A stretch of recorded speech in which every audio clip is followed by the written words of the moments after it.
लगेच त्याच्या गाद्या टाकल्यात सगळीकडे, मस्त निवांत भारतीय बैठकीत तुम्ही बसू शकता. हट्स आहेत हे, जे समोरचं हट आहे ना 3rd नंबर, हेच आमचं हट. गाद्या घातलेल्या आहेत ही सिमेंटचे असे बनवून. हम्पी सिरीजचा पहिला व्हिडिओ अपलोड केला आणि लगेचच सगळ्यांचा एकच प्रश्न आम्हाला येत होता, तो म्हणजे हम्पीमध्ये तुम्ही राहायला कुठे होतात.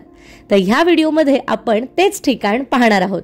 नमस्कार, मी Nupur and I welcome you to आपला YouTube channel Food Surfers Nupur Sumukh. Hampi सिरीजच्या 3ऱ्या भागात तुमचं स्वागत आहे. ह्या अगोदरचा पहिला आणि दुसरा भाग जर तुम्ही पाहिला नसेल तर त्याची लिंक मी डिस्क्रिप्शन बॉक्समध्ये दिलेलीच आहे, त्यामुळे ती आवर्जून पहा. चला तर मग आजच्या व्हिडिओला सुरुवात करूया. तर आम्ही हिप्पी आयलंड जवळ असलेल्या हनुमानहळ्ळी ह्या भागात असलेल्या वॉन्डरलस्ट ह्या ठिकाणी राहिलो होतो.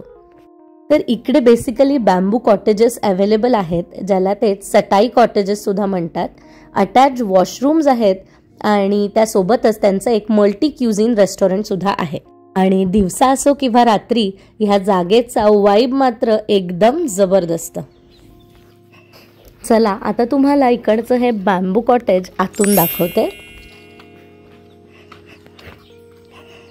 हे कॉटेज आहे असं. आत्ता आम्ही आत शिरलेलो आहोत इथे कॉटेजमध्ये. हे असे बांबूचे कॉटेजेस इथे बनवलेले आहेत. फार काही अम्युनिटीज इथे तुम्हाला नाही आहेत. प्राइसिंग कमी वगैरे नाही आहे, पण हा एक डिफरंट एक्सपिरियन्स. इथे एक शॉवर आहे. Everything is clean. Otherwise washrooms पण क्लीन आहेत. फ्लश वगैरे सगळं आहे. एक बॅकयार्ड स्पेस आहे इथे, ती पण तुम्हाला दाखवते. हे असं backyard. All together different experience we are going to have. So हे असं आहे. आता सगळ्यात महत्त्वाची गोष्ट ती म्हणजे ही की हे काही 3 स्टार हॉटेल नाही, त्यामुळे इथे तुम्हाला AC, गीझर, TV ह्यासारख्या सोयी उपलब्ध नाहीत. केटलसुद्धा उपलब्ध नाही. हा खूप बेसिक स्टे आहे. फार किमती कमी नाही आहेत, कारण जी किंमत आपण इथे मोजतोय ती म्हणजे ह्या नॅचरल हॅबिटॅटमध्ये राहण्याची. इथे पूर्ण भाताची शेती अर्थात पॅडी फील्ड्स आहेत आणि तिथेच आपल्याला राहायला मिळतं. आणि इथून आता आतमध्ये जाऊया आपण. वॉशरूम हे आमचं कॉटेज. हम्पीमध्ये भरपूर उकाडा असतो आणि बरेच जण म्हणतात तुम्ही AC रूममध्येच राहा, परंतु ह्या कॉटेजेसमध्ये भरपूर छान व्हेंटिलेशन आहे, त्यामुळे इथे ACची गरज आम्हाला तरी भासली नाही. इनफॅक्ट रात्रीच्या वेळे इथे प्रचंड गार वाटायचं आणि पंखासुद्धा बंद करावा असं वाटायचं. परंतु हा हिप्पी आयलंडचा शेताकडचा भाग आहे. तुम्ही जर हम्पीकडे मंदिरांच्या बाजूला राहिलात तर कदाचित तिथे टेम्परेचर डिफरन्स थोडाफार भासू शकतो. रोज व्यवस्थित क्लिनिंग होतं. हे टोटल 8 कॉटेजेस आहेत, पण मागे त्यांची इथे जागा आहे जिथे 17 लोकांना कॅम्पिंगची सोय ते करून देऊ शकतात. तर ती जागा तुम्हाला दाखवते. तर करंटली इकडे जे बेडिंग वगैरे आहे आणि ते लोकांचे कपडे वगैरे सुकवत ठेवलेत, पण इथे हे फॉरेस्टमध्ये ते मस्तपैकी तुम्हाला कॅम्पिंगचं हे करून देऊ शकतात. But you are in the territory of wild, not I won't say wild, but you are in the territory of reptiles and insides, so don't complain about them.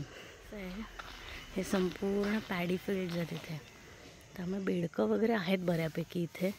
आणि इथेच कॉटेजेस आहेत. मागे कॉटेजेसच्या पण मागे आहेत पॅडी फील्ड्सच. हे पूर्ण पॅडी फील्ड्स आहेत. ही आमच्या कॉटेजेसची बॅक साईड आहे, ही फ्रंट साईड आहे. हे कॉटेजेस आहेत. कॉटेजेसच्याही बॅक साईडला कॅमेरे वगैरे लावलेले आहेत, त्यामुळे सेफ आहे एकदम. आणि आता सगळं छान गोष्टी तर पाहिल्या. काही कॉन्स मी सांगते तुम्हाला. बेडूक वगैरे येतात आतमध्ये, इथूनच बेडूक वगैरे येतात आतमध्ये, कारण साहजिकच इथे पाणी आहे, त्यामुळे ह्या भाताची शेती वगैरे आहे इथे सगळीकडे. तर इथे शेत नाही आहे, पण हे असंच रान आहे. हे रान आहे, पण इथे पण पाणी वगैरे असल्या कारणाने इथून बेडूक सहज तुमच्या कॉटेजच्या आतमध्ये येतात. आणि इथून समोर मी जे दाखवलं तो जागा होती, इथून आपण आलो. एंट्री तिकडूनच आहे कॉटेजची. आणि हा जो भाग आहे हे बॅकयार्ड आहे कॉटेजचं. आणि इथे थोडी थोडी फट राहते या दारांमध्ये. तिथून ते छोटे छोटे बेडूक टॅड्स म्हणू शकतो आपण आतमध्ये येतात. इथे लोकांनी कपडे वगैरे सुकत घातलेत, पण मी तर इतकी घाबरते बेडकांना की मी इथे पॅकिंग लावून टाकलं होतं मॅचचं, आणि त्यामुळे आम्ही बिलकुल ते ओपन नव्हतं केलं. मागे बसलोही नव्हतो आम्ही चहा नाश्त्यासाठी आम्ही मागे बसलो ना. कपडे वगैरे काही धुवून वाळत वगैरे घातलं इथे, पण परिसर खूप सुंदर आहे हा. आणि एक दुसरा ड्रॉबॅक म्हणजे इथे बाथरूमच्या आतमध्ये गिझर नाही आहे, त्यामुळे गरम पाणी त्यांना सांगितल्यावर ते आणून देतात, काही प्रॉब्लेम नाही, पण बालदीत आणून देतात ते, आपल्याला हवं तेव्हा गिझर मिळत नाही.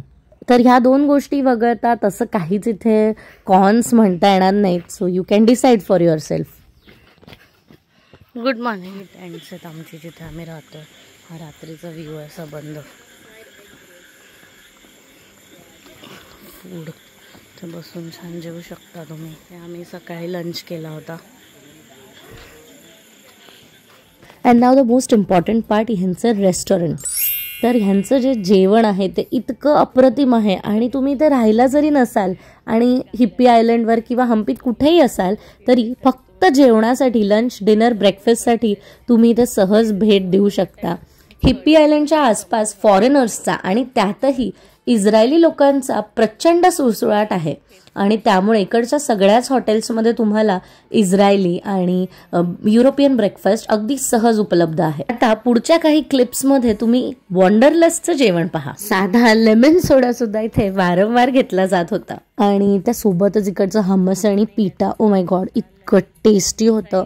म्हणजे एखाद्या फाईन डाईनमध्ये किंवा पुण्यामधल्या एखाद्या खूप मोठ्या पब किंवा खूप मोठ्या रेस्टॉरंट चेनमध्ये जी हमसची क्वालिटी तुम्हाला मिळते, अक्षरशः ती क्वालिटी ह्यांच्या हमसची होती.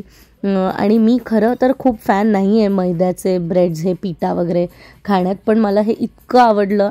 आणि सगळ्यात महत्त्वाचं म्हणजे ह्यांची पोर्शन साईज इतकी परफेक्ट होती, आणि इतकं सेशिएटिंग होतं हे, म्हणजे इतकं तृप्त करणारं जेवण होतं इकडचं. आणि त्यासोबतच सगळ्यात महत्त्वाची गोष्ट म्हणजे कुठल्याही पदार्थाने पोटावर ते जड गेलं नाही, किंवा छातीत जळजळ, पित्त, ॲसिडिटी काहीही त्रास झाला नाही. आम्ही ऑलमोस्ट आमचे सगळेच डिनर्स इकडे केले. काही लोकल इटरीजमध्ये सुद्धा गेलो.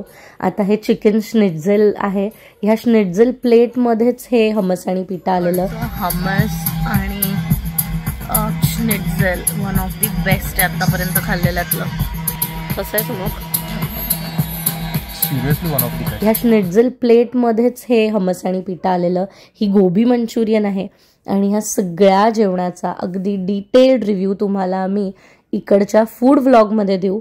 त्यामुळे आपला हम्पीचा जेव्हा फूड व्लॉग येईल तो आवर्जून पहा. त्यामध्ये खूप यम्मी जेवण तुम्हाला पाहायला मिळेल ह्याची मी खात्री देते.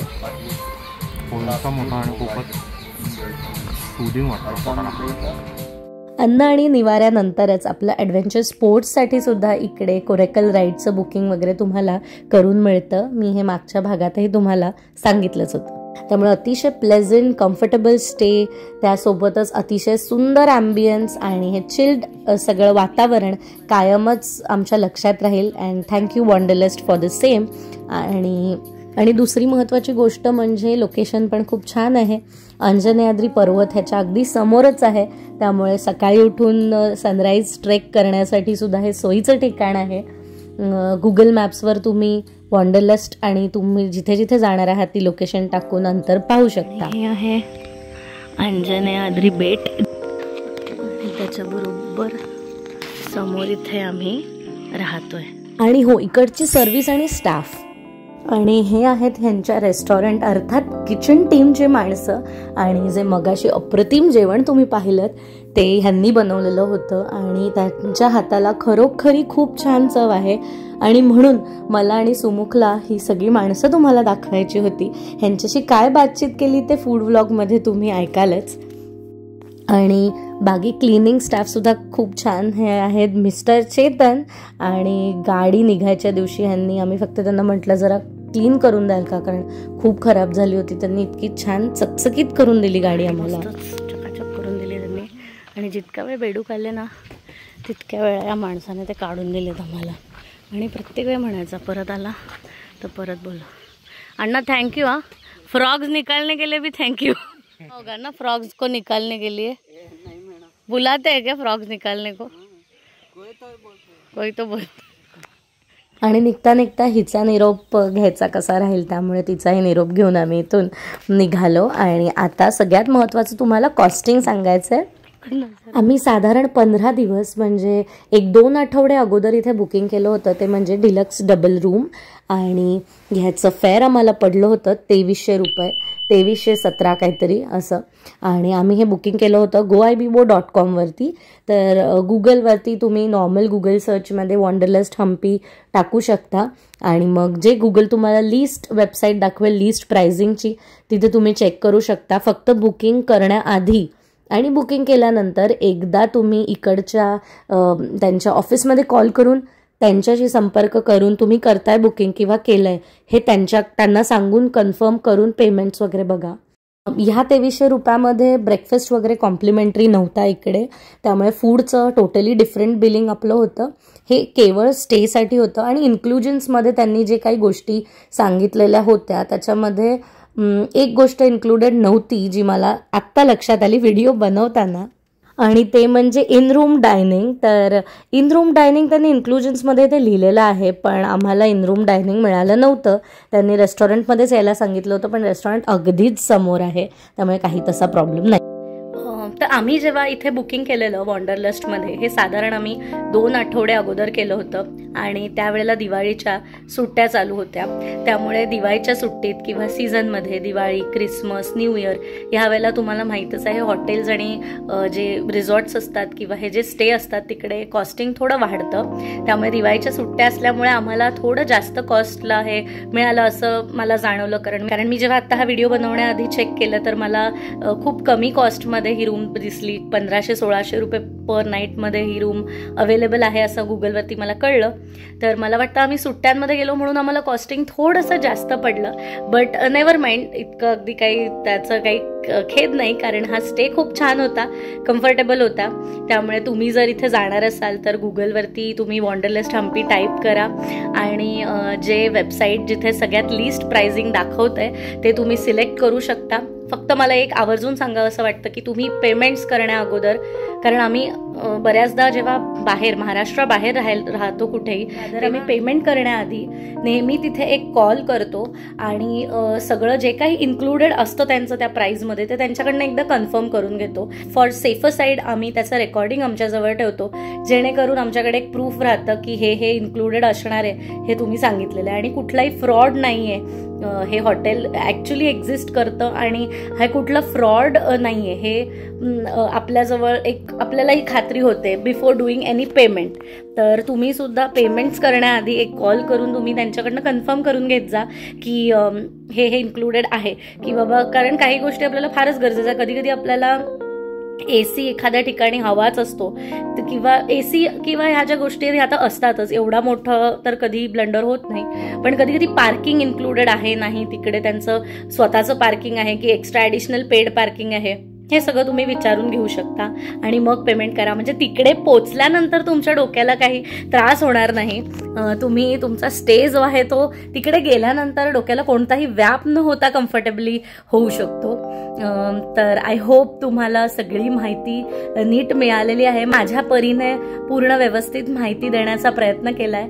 आय होप हा व्हिडिओ तुम्हाला आवडला असेल आणि तुमचे सगळे प्रश्न दूर झाले असतील. आणि त्याही पलीकडे जर तुम्हाला अजूनही काही प्रश्न असतील तर कॉमेंट बॉक्स तुमचाच आहे, त्याच्यामध्ये कॉमेंट करा आणि तुमचे जे काही डाऊट्स असतील ते तुम्ही तिथे विचारू शकता. आम्हाला माहीत असेल त्याचं उत्तर तर नक्कीच आम्ही कॉमेंट करून तुम्हाला रिप्लाय करू. तर ही होती आपली वॉन्डरलस्ट हम्पी इकडची संपूर्ण माहिती. आय होप तुम्हाला व्हिडिओ पाहून पूर्ण कल्पना व्यवस्थित आली असेल आणि तुम्ही जेव्हा केव्हा हम्पीला जाल तेव्हा तुम्हाला नेमकं काय पाहायचं आहे स्टेमध्ये आणि इकडे राहायचं आहे की नाही ह्याची कल्पना इन शॉर्ट इन डिटेल आली असेल. तर हा होता आपला आजचा व्हिडिओ. आवडला असेल तर नक्की लाईक करा, कॉमेंट करा, तुमचे अभिप्राय आमच्यापर्यंत पोचवा आणि आत्तापर्यंत तुम्ही खूप छान सपोर्ट केलाय, खूप छान प्रतिसाद मिळतोय हम्पी सिरीजला, त्याकरता तुमचे मनापासून आभार. And thanks for watching this one. See you soon in our next video.